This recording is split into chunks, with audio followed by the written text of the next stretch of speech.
chez vous TV. When Jesus follows you everywhere.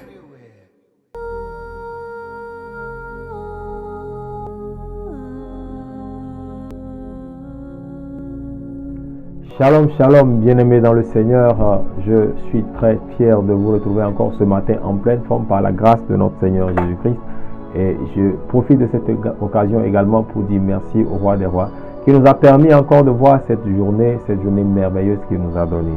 Et ce matin, l'Éternel nous a encore donné rendez-vous pour écouter sa parole. Alors, le thème de mon message ce matin s'intitule « Le Christ est-il divisé ?» Le Christ est-il divisé? Parce qu'aujourd'hui, nous voyons dans notre Église tant de divisions dans les groupes, tant de divisions dans les associations de l'Église. Et chers chrétiens, on se demande, mais est-ce que c'est encore à l'Église que nous sommes? Est-ce que nous sommes encore chrétiens? Est-ce que Christ a vraiment et règne vraiment en nous? Et donc, à travers ce message que le Saint-Esprit va nous donner ce matin, je crois que le Seigneur va nous permettre de comprendre un certain nombre de choses pour pouvoir vraiment changer de niveau, pour pouvoir être plus proche de lui, pour que vraiment ces divisions-là puissent être réglées au nom puissant de Jésus. Alors, sans plus tarder, nous allons nous incliner dans la prière et confier ce moment à l'Éternel. Père Dieu, 3 fois Saint, nous te disons merci pour ta présence au milieu de nous. Tu nous as dit dans ta parole que là où 2 ou 3 personnes s'assemblent en ton nom, toi tu es au milieu d'eux. Alors ce matin, Esprit de Dieu vivant, tu es déjà au milieu de nous. Alors viens régner en maître absolu. Nous te confions la première place. Nous te demandons de t'asseoir sur le trône de nos cœurs. Nous te demandons de disposer les cœurs à pouvoir écouter et recevoir ce que tu as préparé ce matin. Saint-Esprit de Dieu, que cette parole puisse entrer dans les profondeurs, puisse guérir, puisse donner de l'intelligence et de la lumière. Que cette parole puisse amener des gens, Seigneur, à prendre de nouvelles décisions. Que cette parole qui sortira ce matin puisse toucher l'humanité, afin que les mots, Papa, auxquels l'Église est confrontée, que ces mots soient aujourd'hui guéris au nom puissant de Jésus. Merci Saint-Esprit. Nous avons prié au nom de Jésus. Amen. Alors, comme je le disais, le Christ est-il divisé? Rapidement, nous allons dans le livre de 1 Corinthiens chapitre 1, à partir du verset 10, et nous allons voir ce que la Bible nous dit. Je vous exhorte, frères, par le nom de notre Seigneur Jésus-Christ, à tenir tous un même langage et à ne pas avoir de division parmi vous, mais à être parfaitement unis dans un même esprit et dans un même sentiment. Car, mes frères, j'ai appris à votre sujet par les gens de Chloé qu'il y a des disputes au milieu de vous. Oh, alléluia. Je veux dire que chacun de vous parle ainsi. Moi, je suis de Paul, et moi d'Apollos, et moi de Céphas, et moi de Christ. Christ est-il divisé? Paul a-t-il été crucifié pour vous? Ou est-ce au nom de Paul que vous avez été baptisés? Amen. Alléluia. Bien-aimés dans le Seigneur, regardez ce texte que l'apôtre Paul nous donne ici, dans le livre des Corinthiens. Il y a un problème. Et ce problème-là, qui était en ce moment, continue par se manifester dans nos églises aujourd'hui. L'apôtre dit, il était en prison quand il a envoyé cette lettre. Et il disait qu'il a entendu par les gens de Chloé que c'est comme ça à Corinthe. Il y avait tellement de divisions dans l'église. Bien aimé, aujourd'hui, nous vivons pratiquement la même chose. Regardez les dénominations que nous avons. Aujourd'hui, c'est difficile qu'un fils de l'église catholique invite un fils des assemblées de Dieu. C'est difficile qu'un chrétien de l'église pentecôtiste puisse s'associer ou s'unir, puisse avancer, puisse aller dans une même direction avec un enfant des églises, des églises réveillées, des églises charismatiques. Et tout ceci aujourd'hui complique l'œuvre. Tout ceci aujourd'hui fait qu'il y a tellement de l'amalgame. À un certain moment, quand on va dans le corps du Christ, c'est des clans qui se sont formés. Et vous allez voir même que dans l'église, dans la même église, certains sont pour certaines personnes, ou bien certains se constituent en clan, et d'autres se constituent en un autre clan. Certains sont pour le pasteur, d'autres sont pour ses assistants. Non. Et c'est ce que l'apôtre Paul est en train de dénoncer ici. C'est de ça qu'il est en train de parler aux chrétiens de Corinthe. Moi je suis de tel, moi je suis de tel, moi je suis de tel. Moi je suis de tel pasteur, moi je suis de telle église. Bien-aimé, c'est vrai, c'est bien d'appartenir à des assemblées. C'est bien d'appartenir à une congrégation chrétienne. C'est bien d'appartenir à une église, à une dénomination. Mais est-ce que nous servons aujourd'hui les dénominations ou c'est Christ que nous voulons servir? Qui est-ce que nous voulons ressembler? À qui voulons-nous ressembler? À qui voulons-nous ressembler? Certains disaient, moi je suis de Paul. D'autres disent, moi je suis de quoi? Même au temps de Jésus-Christ. Et vous les disciples de Jean-Baptiste et les disciples de Jésus-Christ. Alléluia.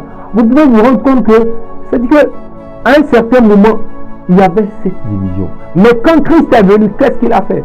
Il s'est d'abord soumis à Jean-Baptiste. Alléluia. Il s'est d'abord soumis à Jean-Baptiste.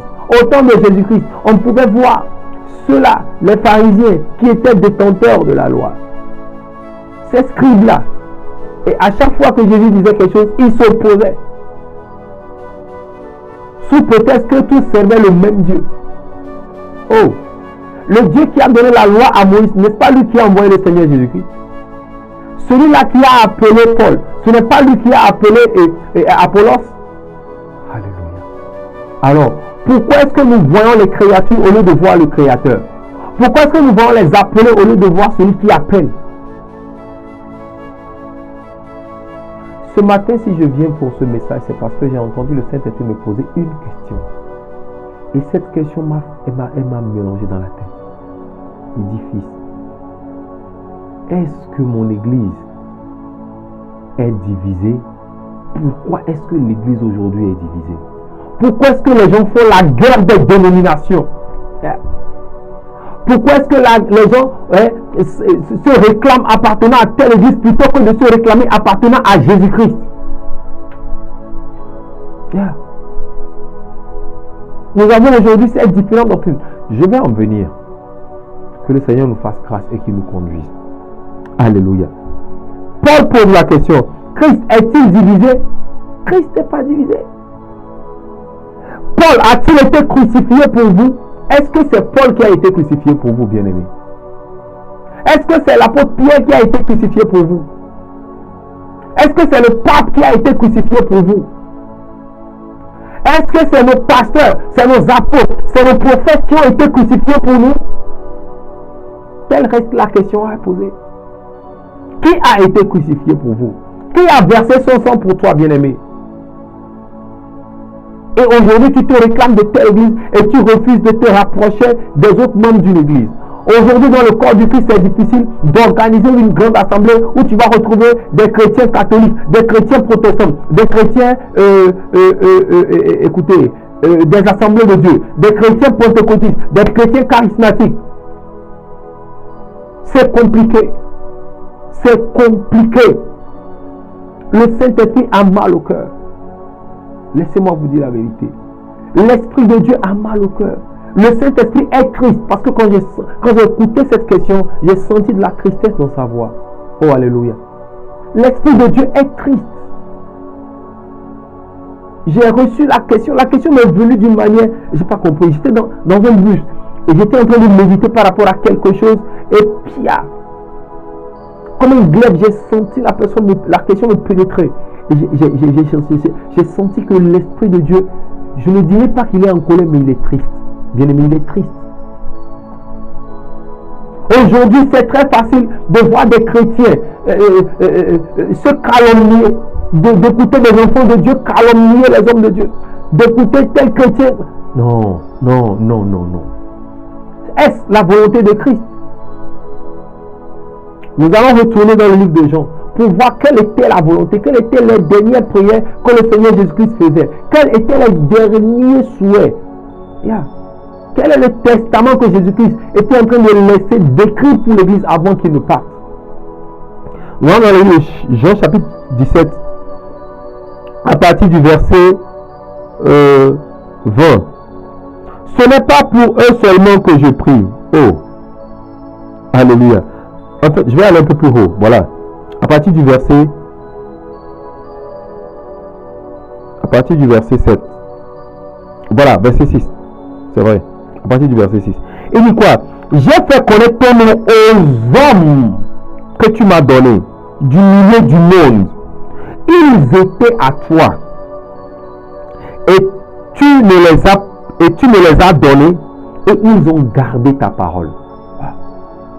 Les hommes que tu m'as donnés, les églises aujourd'hui que nous avons, c'est des hommes que Dieu a donnés.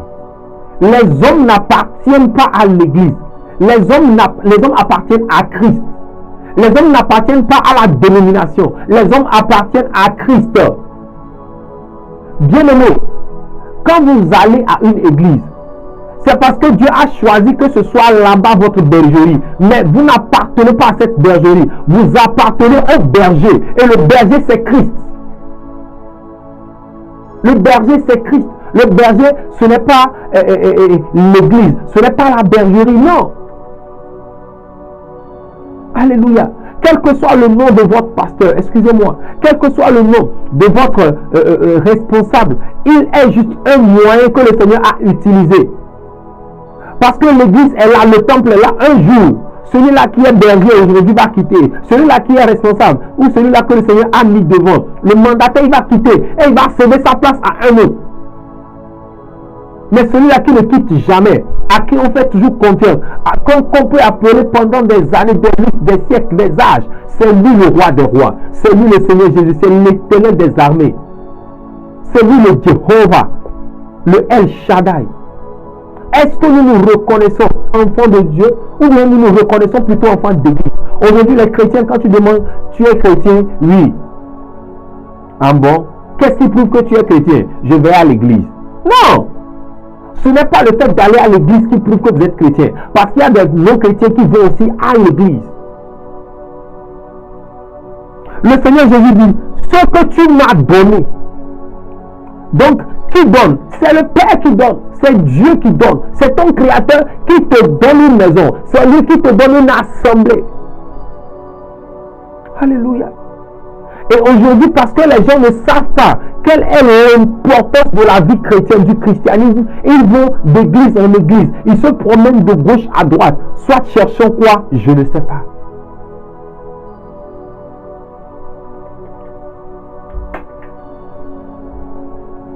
J'ai fait connaître ton nom aux hommes que tu m'as donnés du milieu du monde. Ils étaient à toi. Oh, alléluia. Et tu me les as donnés. Et ils ont gardé ta parole. Wow. Jésus avait commencé par prier pour ceux-là qui recevaient sa parole. Quelqu'un dira que Jésus parlait des disciples. Oui. Mais au-delà de ça aujourd'hui, toute personne qui est disciple de Jésus se retrouve dans ce message. Alléluia. Et maintenant, je vais passer au verset 11. Je ne suis plus dans le monde, et ils sont dans le monde, et je vais à toi. Père Saint, garde en ton nom ce que tu m'as donné, afin qu'ils soient un. Comme qui? Comme nous. Oh, alléluia. Qu'ils soient un. Comme nous. Nous qui? Le Père, le Fils, le Saint-Esprit. Qu'ils soient unis. Bien-aimé, le Saint-Esprit ne sait jamais arroger quelque chose. Ils disent que ça là c'est pour moi, ce n'est pas pour Jésus. Non, Jésus n'a jamais dit ça là c'est pour moi, ce n'est pas pour mon Père. Non, bien-aimé, toutes choses appartiennent au Père. Alléluia. Et le Père sait comment il opère. S'il lui plaît d'opérer par lui-même, il opère par lui-même. S'il lui plaît d'opérer par son Fils, il opère par le Fils. S'il lui plaît d'opérer par son Esprit, il opère par l'Esprit. Mais toute chose est au Père. Et l'Esprit est soumis au Père. Et le Fils est également soumis au Père. Mais nous refusons de nous soumettre à Christ. Nous refusons de nous soumettre à Christ. Nous refusons de nous soumettre à notre Sauveur. À celui-là qui est venu verser son sang pour nous. Nous refusons. À chaque fois que nous refusons de nous soumettre à Christ, c'est que nous refusons de nous soumettre au Père. À chaque fois que nous refusons de nous soumettre à l'Esprit de Dieu, c'est que nous refusons de nous soumettre au Père. C'est ça le problème en fait. Ces querelles intestines sont en train de diviser l'Église. Le Saint-Esprit dit, Fils, mon Église est-elle divisée? C'est la question que j'ai reçue. Oui, l'Église est divisée. L'Église est en train d'être divisée. Et c'est pour cela que les autres congrégations que vous voyez peuvent prendre quoi aujourd'hui? Ils peuvent prendre de l'ampleur. Tu invites, vous êtes peut-être deux frères, de différentes dénominations, qu'est-ce qu'il y a que si aujourd'hui un jeune d'église des Assemblées de Dieu invite un jeune des églises catholiques ou vice-versa pour un programme, qu'il puisse aller humblement écouter seulement. La Bible dit, n'éteignez pas l'esprit. Alléluia. N'éteignez pas l'esprit, ne négligez pas les prophéties, mais retenez ce qui est bon. Ça veut dire que tout ce qui sort là, ce n'est pas forcément bon. Mais le Saint-Esprit va te convaincre que ça là c'est ça, et tu peux retenir ça. Si tu es vraiment chrétien, le Saint-Esprit te dit, ici là, je suis ici, vas-y. Ou bien si tu vas, le Saint-Esprit peut te confirmer, tu es toujours chez moi, même si ce n'est pas ta dénomination. Bien aimé, je ne fais pas l'amalgame des gens qui quittent leur église pour se promener d'église en église, non. Mais je fais plutôt l'amalgame du fait que nous tous qui sommes sauvés, nous appartenons à un même Père. Nous appartenons à un même Père. Nous n'avons pas de pères différents. Nous n'avons pas, je ne sais pas, non, il n'y a aucune différence. Devant Dieu, il n'y a pas assemblée de Dieu. Devant Dieu, il n'y a pas catholique, il n'y a pas protestant, il n'y a pas maison de prière pour toutes les nations, il n'y a pas quelque église ce soir. Non, mais devant Dieu, nous sommes un. Et la prière de notre Seigneur Jésus-Christ nous interpelle. À partir du verset 20. Ce n'est pas pour eux seulement que je prie. Oh, alléluia. Mais encore pour ceux qui croiront en mon nom par leur parole. Jésus parlait de ses disciples. Et il dit quoi? Ce n'est pas seulement pour mes disciples, mais pour ceux également que ces disciples feront disciples. Pour toutes ces personnes vers qui les disciples sont allés prêcher la parole. Aujourd'hui, si la parole est arrivée jusqu'à nous, le Seigneur Jésus nous parle. Voilà. Ce n'était pas seulement pour les disciples qu'il a fait cette prière, mais cette prière continue et a de l'influence jusqu'à aujourd'hui. Et pour nous qui continuons pas à faire des disciples, cette prière va continuer par avoir de l'effet dans leur vie. Parce que la prière de Jésus-Christ, c'est que nous soyons tous unis. Afin que tous ce soit un, comme toi, Père, tu es en moi et comme je suis en toi, afin que je sois un en nous, pour que le monde croit que tu m'as envoyé. Si l'église est divisée, comment est-ce que les gens peuvent venir? Comment est-ce que les gens peuvent aller au Père?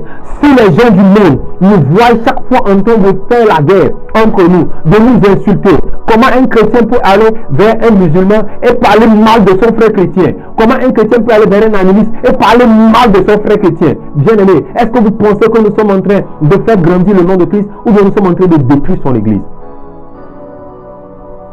Un pasteur va se lever et mal parler d'un pasteur. Un homme de Dieu va se lever et mal parler d'un autre homme de Dieu. Je ne juge personne. Je ne fais que faire un constat. Et parce qu'aujourd'hui c'est plus récurrent. Avec l'apanage des réseaux sociaux, les gens vont sur les réseaux sociaux, ils racontent du n'importe quoi. Ils jugent leurs frères comme ils veulent. Ah!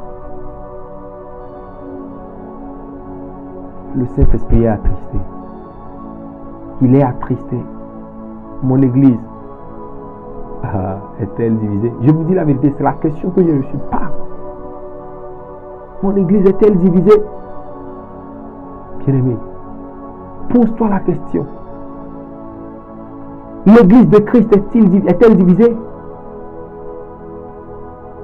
Et avant toute chose, nous devons comprendre que l'église, c'est d'abord toi. Le problème, c'est que les gens même n'arrivent pas à faire un avec eux-mêmes. Quand ton âme, quand ton esprit ne sont pas un, quand ton corps et ton âme et ton esprit ne sont pas encore un, quand ils ne sont pas alignés sur la parole de Dieu, quand l'esprit dit comme ça, mais l'âme refuse. Quoi de plus normal que la division? La division commence à travers nous, bien-aimés. La division commence en nous. Pour un livre, les gens quittent les églises parce qu'on leur a fait une remontrance, parce qu'il a fait quelque chose, le pasteur a voulu le reprocher, c'est fini, il va quitter l'église. Parce qu'il a fait quelque chose, le pasteur a voulu parler, il quitte l'église. Moi j'ai vu des gens qui ont quitté l'église parce qu'ils ont été redressés par rapport à certains comportements. Bien-aimé, s'il t'arrivait de tomber et qu'aujourd'hui un homme de Dieu te le reprime, est-ce que tu vas devoir quitter l'église? Si tu quittes l'église, c'est que tu ne connais pas Dieu. Tu ne connais pas Christ. Alléluia. La prière de notre Seigneur Jésus-Christ, c'est que nous soyons un. C'est que l'unité règne dans son Église. Mais aujourd'hui, à côté de l'unité, nous voyons seulement le désordre s'installer dans l'Église. Nous voyons des amalgames, de la confusion dans l'Église. À un certain moment, on se demande si c'est encore l'Église. À un certain moment, on se pose la question si c'est encore l'Église. Éphésiens, chapitre 4. Yeah. Rapidement. Éphésiens 4. Je vais terminer avec ce passage. Yeah. Éphésiens 4, à partir du verset 4. Il y a un seul corps et un seul esprit. Wow. Il y a un seul corps et un seul esprit. Alléluia. Yeah.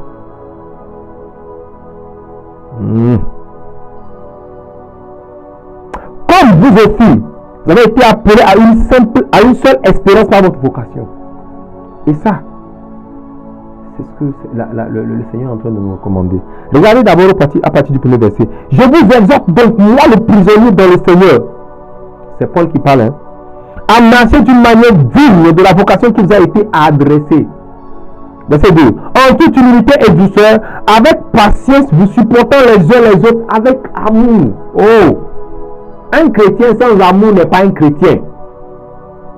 Verset 3. Vous efforçant de conserver quoi? L'unité de l'esprit par le lien de la paix. Ça veut dire que ce n'est pas facile de vivre cela, mais par l'esprit de Dieu, c'est possible.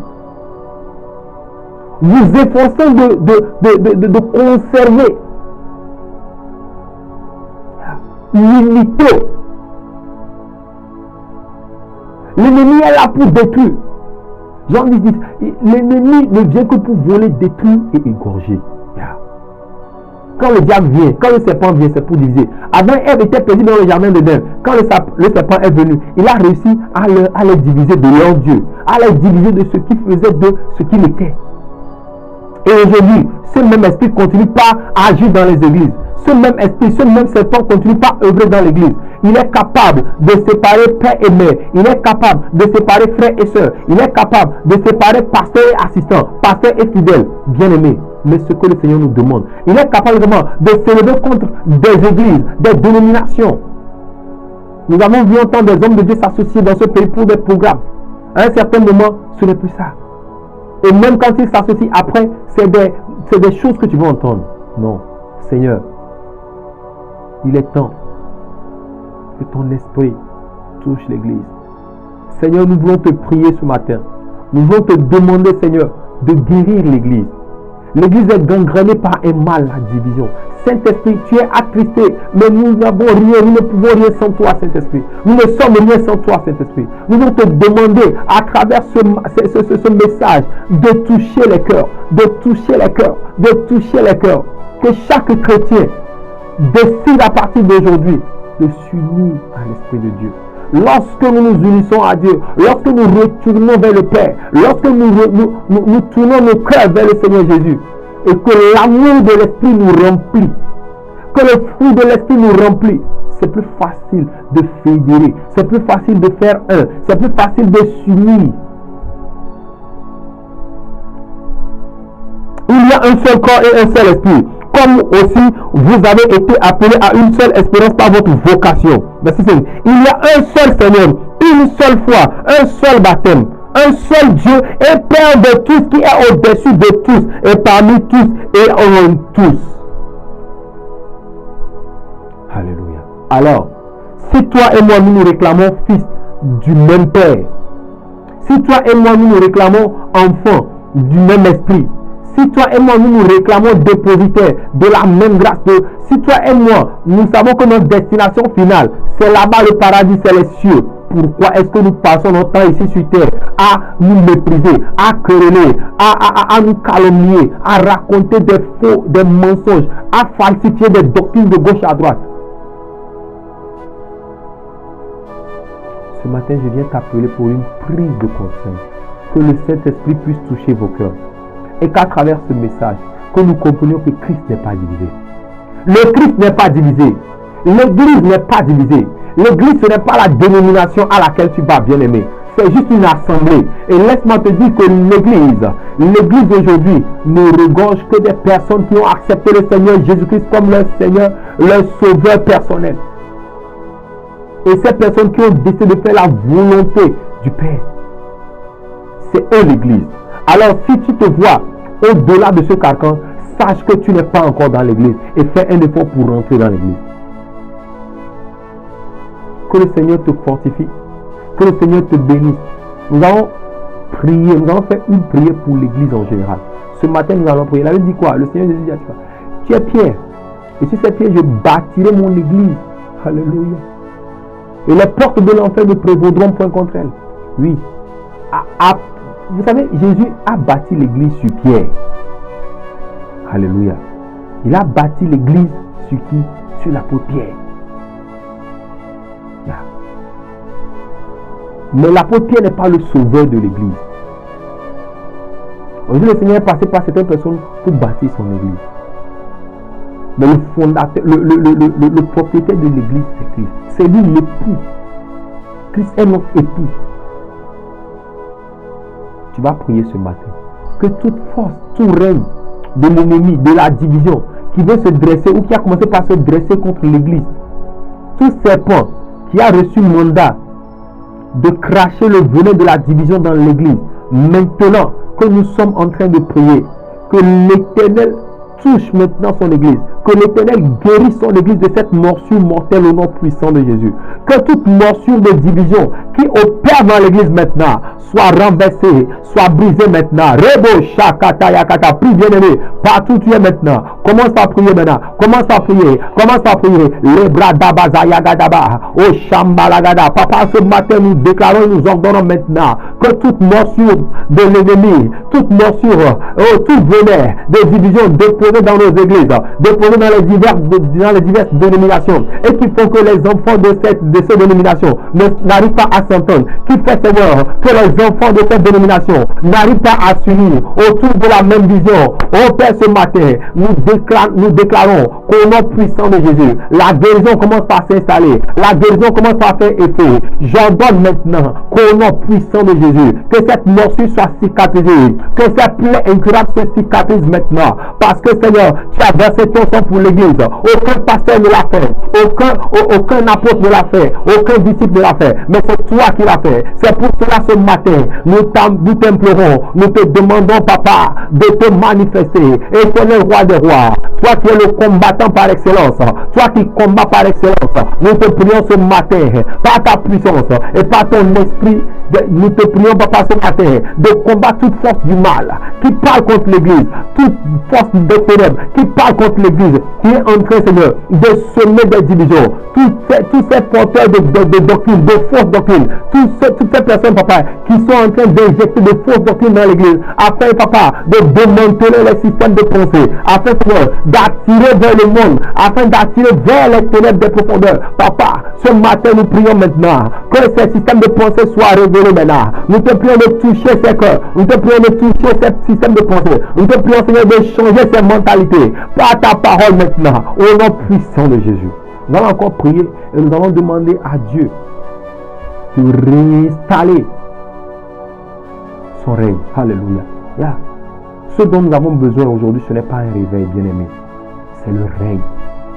Moi, j'ai toujours l'habitude de dire que quand vous entrez dans une salle qui est sombre, et vous voulez chasser l'obscurité, vous n'avez pas besoin de combattre l'obscurité. Pour combattre l'obscurité, il suffit juste d'amener la lumière. Quand la lumière vient, l'obscurité part de soi. Nous allons prier maintenant que le règne de Dieu descende aujourd'hui dans l'église, dans le monde. Nous allons prier que le règne de notre Seigneur, oh Yabashikata, Père, nous prions ce matin que ton règne s'installe maintenant dans l'église. Seigneur, il y a longtemps que des réveils ont commencé, mais il est temps maintenant, Seigneur, que ton règne vienne. Il est temps maintenant que ton règne vienne. pas nous attendons ton règne. Parce que souvent, lorsque nous parlons de réveil, après un moment, les gens s'endorment. Mais ce matin, nous prions, papa, que ton règne vienne, que ton règne s'installe dans l'église, que ton règne s'installe dans les cœurs, que ton règne s'installe dans nos systèmes de pensée, que ton règne s'installe dans nos pensées.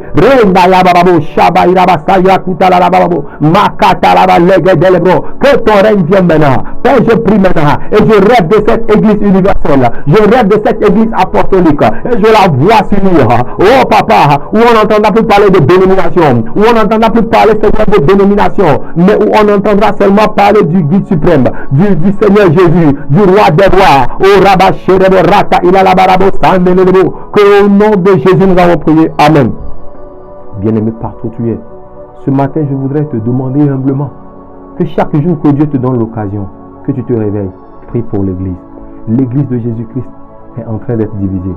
L'église de Jésus-Christ est en train d'être persécutée. Il y a des pays où l'église est en train d'être persécutée. Et nous, on est ici et nous ne disons rien. Alléluia. Nous sommes ici et nous n'avons pas cette vision-là de prier pour ces gens-là. Prie pour l'église de Jésus-Christ. Si tu pries pour l'église de Jésus-Christ, tu es en train de faire un grand travail. Celui qui intercède pour l'église, il est en train de faire un grand travail. Le Seigneur te fortifie, le Seigneur te donne sa paix et sa force, et le Seigneur te donne la santé qu'il te faut pour que tu puisses commencer par intercéder pour son église. Qu'il te fortifie, qu'il te bénisse, au nom puissant de Jésus. Amen. Vous venez d'écouter humblement la voix de votre frère, le serviteur, pasteur Aristide Poyoti, de la maison de prière pour toutes les nations. Dieu vous bénisse. Shalom.